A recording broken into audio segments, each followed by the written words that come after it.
Isn't it crazy how we taught rocks to do math? Every year there's some slide or some graphic with an impossibly big number of transistors on one chip, on a device that you can hold in your hands.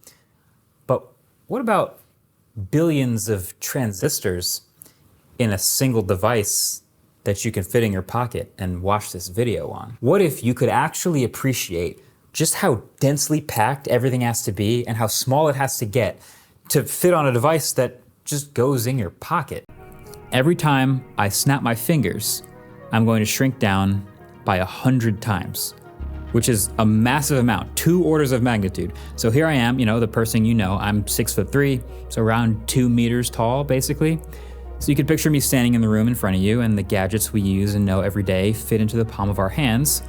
But what about 100 times smaller? All right, here we are. Now I'm the size of a single key on your keyboard. But at this size, okay, I can walk around on the keyboard deck of this MacBook Pro, which is now the size of an apartment building. And I can already start to see and appreciate how complex all these components already are. And RAM and storage have been ridiculously small for years now. And now, this is the size of a single transistor in 1948. This is pretty insane. We've clearly made a lot of progress in the last 75 years.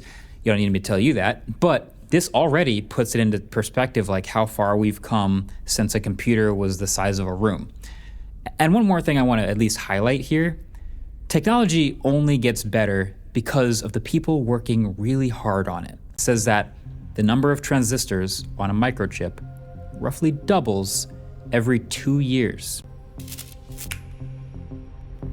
Okay, wow, welcome to the scale of micrometers. I am now 200 micrometers tall, which makes me about twice as tall as this human hair is thick. But yeah, a typical sheet of paper is about 100 micrometers thick. But what's crazy is that first transistor I told you about is now the height of the tallest building in the world compared to me.